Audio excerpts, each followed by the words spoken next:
Nessa aula nós vamos falar sobre listas em Python. O arquivo que a gente vai utilizar é esse Python 04 listas. Vocês podem baixar lá da nossa plataforma no Classroom e ir seguindo, né, junto comigo. Eu vou fechar aqui a parte de cima e a gente já vai trabalhar então em cima das listas. As listas, como as strings, elas permitem armazenar uma coleção de informações, né? Embora uma lista seja um único caractere, um único elemento, ele é composto por vários caracteres. E cada caractere desse pode ser uma lista, ele também, né? Pode ser uma string, ele também, melhor dizendo. Da mesma forma, a lista armazena uma série de outros elementos. Então, ela é uma coleção de elementos, a gente chama isso em Python de sequência, né? Então, a lista é uma sequência. A lista é também um tipo de dados dinâmico no Python, né? Diferente da string, que não pode ser modificada, é imutável. A lista ela é considerada um tipo mutável. A gente vai entender que a gente pode associar, a gente pode atribuir diretamente a uma posição, ao índice da lista, diretamente. Na string a gente não consegue fazer isso. A gente teve que fazer toda aquela construção de redefinir a string. No caso da lista é muito mais fácil. Então a lista ela é muito flexível, muito poderosa. Ela tem uma série de recursos, ela é a estrutura talvez mais versátil que a gente encontra no Python. Tanto que é difícil, depois que você aprende a usar a lista, querer usar outras estruturas, às vezes até mais específicas, melhores para outras coisas, porque na lista cabe tudo. A lista é aquela gaveta que você tem na tua casa, onde você joga clips, pilha que não funciona mais, boleto, fatura, manual, nota fiscal. Você vai jogando lá óculos velho, e um dia você vai lá e procura para pegar.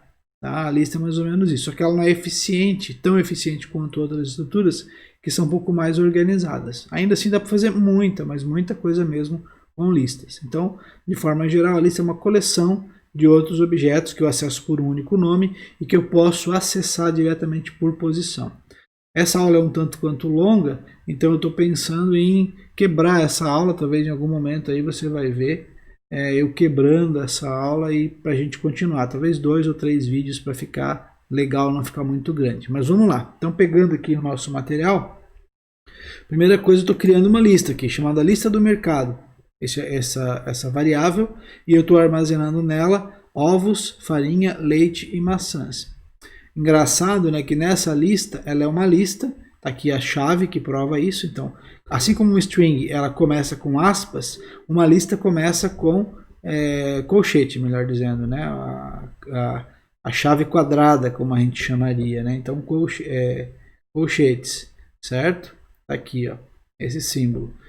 O que está dentro, então, ele é uma lista, ok? Nesse caso, a gente vai perceber depois que tipo de lista é e quantos elementos tem. Mas, de novo, eu crio a lista aqui e atribuo a esse nome. Então, eu coloco esse rótulo nessa lista. Vamos executar, então. Tá lá, quando eu dou um print, ele vai mostrar o que para a gente? Demorando um pouquinho, é a primeira vez que a gente executa, ok? Já vai facilitar um pouco. Ó, tá lá. Tá lá o elemento colocado. Qual o tamanho dessa lista? Quantos elementos essa lista tem? Len de lista do mercado vai nos devolver o valor 1. Por que 1? Porque eu coloquei aspas aqui, coloquei vírgulas, tal, aspas aqui. Então eu criei um único elemento com essa construção aqui. Na verdade, o que eu queria provavelmente era criar ovos como elemento, farinha como elemento, leite como elemento e maçãs como elemento. Para fazer isso, eu tenho que fazer desse jeito aqui, ó. Separar por vírgulas os elementos e aí então colocar cada um entre aspas, já que são os 4 strings. Então, lista do mercado 2 foi criada agora, está ali o print.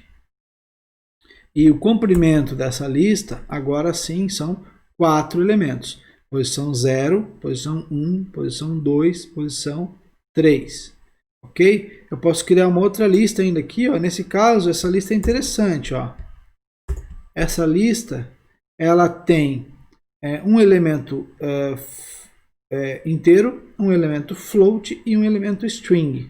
Então, a lista ela não é homogênea, como em outras linguagens, às vezes os arrays principalmente, que todos os elementos têm que ter o mesmo tipo. Então, duas coisas que você vai perceber se você já programa essa linguagem. As listas em Python podem ter elementos de tipos diferentes e a lista não tem um tamanho pré-definido. Em C, C++, Java, né, Pascal, para quem é mais antigo, você tinha que dizer assim, ó, eu quero criar um array, né, quero criar uma lista com 10 elementos inteiros, ou com 100 elementos float, ou com 50 caracteres do tipo texto. Aqui não, a lista ela é dinâmica, eu posso crescer, diminuir como eu quiser, eu posso armazenar elementos dos mais diversos tipos. Então eu poderia usar a lista como um registro de outras linguagens, como struct do C, por exemplo, para armazenar elementos de tipos diferentes. Tá? Então nesse caso aqui é o que acaba acontecendo. Aqui embaixo tem uma lista 3 aqui também que foi criada, com 2 elementos inteiros e um elemento float. Não tem muito porquê essa lista aqui, mas enfim. E eu posso atribuir valores a posições daquela lista. Então a lista 3, por exemplo, ela tem aqui ó, 12, 100 e Instituto Federal Catarinense. Eu posso pegar os valores de lá, ó, lembrem, eu sempre executo da direita para a esquerda. Então, eu vou na lista 3, na posição 0 dela, que é 12, e armazeno 12 na variável item 1. Depois eu vou na lista 3, na posição 1, que é 100, e armazeno 100 em item 2. Depois eu vou aqui ó, no nome e armazeno esse valor, né, essa string, em item 3. Quando eu executo isso aqui, e dou depois o print, ele vai mostrar ó, cada elemento armazenado em variáveis diferentes. Ok? Não dá para a gente ver muito aqui que está diferente, mas se eu fizesse 3 prints um abaixo do outro, ficaria bem claro isso. Também posso fazer daquele jeito que a gente fez já lá quando a gente aprendeu lá variáveis bem no começo. Eu posso fazer o que a gente chama de desempacotamento, eu posso fazer um unpacking da lista. Então se a lista tem 3 elementos, eu posso pegar o primeiro na primeira posição, né, posição 0, posição 1 e posição 2. E ele faz isso automaticamente. É claro que se houver mais ou menos elementos aqui ou aqui, ele vai dar erro. Então tem que ser preciso isso. Tem que ter certeza de quantos elementos eu tenho para poder passar. Mas se eu sei, eu posso usar isso aqui de uma forma bem tranquila. Ok? Se eu sei que são 3 elementos, 2 elementos, 5 elementos, eu posso botar cada variável e dar um nome correto para cada uma delas, o que facilita bastante para a gente, tá bom? Então aqui ó, eu vou desempacotar e vou dar o print. E de novo está aqui, ó, cada uma numa variável. Tá? Então eu posso trabalhar separadamente. Tranquilo? Que mais?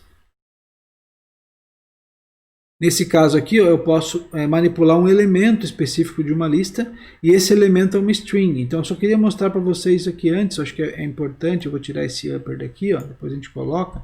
O que é a lista 3 na posição -1? É Instituto Federal Catarinense. É uma posição da lista. Que elemento nós temos ali dentro? Uma string. Bom, se é uma string, então eu consigo fazer uma operação de uma string. Então, o upper não é da lista. O upper é da string, é do elemento que está lá dentro. Claro que aqui eu fiz diretamente, né? Eu poderia separar. Primeiro recupera o elemento, guarda numa variável, faz o upper daquela variável. Mas aqui foi feito direto. Então, ó, lista 3 é uma lista. Posição -1, é a terceira posição, né? A última posição. O que tem dentro dela? Uma string. Aqui, ó, uma string. Então, eu posso fazer um upper dela. Né? Então, quando eu executar, tá ali, ó, um upper da string. Então, sempre que eu acesso uma posição de uma lista, eu acesso, na verdade, uma variável. Pode ser uma outra lista dentro, obviamente, mas pode ser um número, pode ser um float, um inteiro, pode ser uma string. E aí, valem as operações que eu posso fazer com aquele elemento. Né? Outro exemplo aqui, ó. Lista 3 na posição 0 tem o quê? Tem 12. E lista 3 na posição 1 tem 100. Se eu faço o resultado, recebe lista 3 na posição 0 mais lista 3 na posição 1, eu dou o print aqui, ó, eu vou ter o valor da soma de 12 mais 100, que vai ser 112. Então tá ali. Né? Então, tranquilo. Agora vamos ver como é que a gente pode modificar os valores de uma lista. Então, a lista 2 tem o que dentro dela? Ovos, farinha, leite e maçãs. A posição 2 da lista tem o que? Tem 0, 1, 2, tem leite. Então, só vamos confirmar aqui, ó. Tá lá, leite, né? E eu quero, então, naquela posição, colocar a palavra chocolate. Então, o que ele vai fazer? Ele vai substituir a palavra leite pela palavra chocolate. Então, vamos executar aqui. E quando a gente olha a lista de novo, está lá a lista, ó, que antes tinha leite, agora tem chocolate na posição 2, 0, 1, 2. Então, eu atualizei, eu modifiquei a lista em tempo real. Né? Muito diferente de uma string que eu não conseguiria fazer. A gente tentou mudar lá a primeira letra na string, naquele vídeo, e não conseguimos fazer. Ok? Eu também posso remover elementos numa lista. Nesse caso, essa lista tem comprimento de 4, né? 1, 2, 3, 4 elementos. Se eu tentar remover, eu posso usar aqui o del. O del remove por posição. Nesse caso aqui vai dar um erro, porque a posição 4 não existe. Então, ele está dizendo de novo aqui, ó. Eu estou tentando associar, né, acessar um elemento da lista que está fora da faixa. Eu pulei a cerca lá para tentar acessar o elemento. Tá? Então ele não conseguiu. Ó. Não é possível deletar um item que não existe na lista. Por quê? Porque a lista tem 4 elementos. Então a posição 4 não existe. Existe a posição 0, a posição 1, a posição 2 e a posição 3. Agora, se eu tentar fazer del lista do mercado na posição 3, aí eu tenho. A posição 3 tem a palavra maçãs. 0, 1, 2, 3. Maçãs. Então, quando eu dou um del aqui, ó, e depois eu tento acessar, a palavra maçãs sumiu. Eu posso deletar no meio também. E ele vai puxar, né, os elementos para perto. Então, por exemplo, aqui, ó, vamos ver esse exemplo. O que a gente está fazendo aqui? Ó.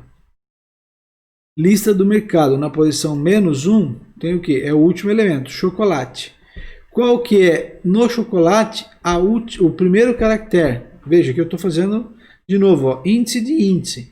Por quê? Porque lista do mercado é uma lista. Lista do mercado na posição -1 é o último string que tem lá dentro, é o último elemento da lista, que é uma string.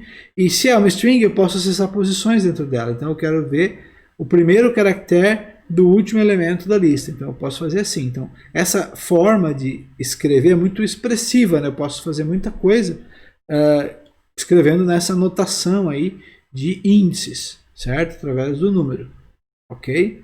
Também posso remover um elemento usando o índice negativo. Então, ó, eu quero remover o último, que é o chocolate lá. Então, ó, del lista do mercado 2 na posição -1. Nesse caso, ele removeu o último elemento, a gente ficou com ovos e farinha apenas. Eu também posso remover elementos por nome. Então, lembrem disso, se quiserem anotar lá, ó. Quando eu uso del, que é uma função embutida da linguagem, eu removo por posição. Quando eu uso o método remove, eu uso lista do mercado.remove e eu passo entre parênteses a string que eu quero remover, o conteúdo completo, e daí ele remove. Se eu não der o nome completo, não funciona, tá? Então se eu botar assim, ó, ovo, não vai funcionar, porque esse elemento não existe, ó. Lista.remove x, o x não está na lista. Ótimo, é isso mesmo que a gente queria que acontecesse. Então, quando eu coloco aqui remove ovos, agora ele vai então conseguir remover. E quando eu dou um lista do mercado, quando eu mostrar, ele mostra uma lista com um único elemento. Ainda é uma lista, não é uma string, porque tem aqui, ó, o colchete. Mas é uma lista de um único elemento. Ok? Então, dessa forma eu já consegui criar uma lista, consegui modificar o valor acessando aquela posição, eu consegui remover elementos por posição usando del, e eu consegui remover elementos por valor, né, passando o valor usando remove. Ok? No próximo vídeo a gente vai continuar então falando sobre listas. Ok? Eu vou cortar aqui para ele não ficar muito comprido, fiz uma introdução. A gente vai no próximo vídeo falar sobre listas de listas ou listas aninhadas, que em algumas linguagens chamam de matrizes. Depois a gente continua, tem bastante coisa para a gente ver ainda, então até o próximo vídeo.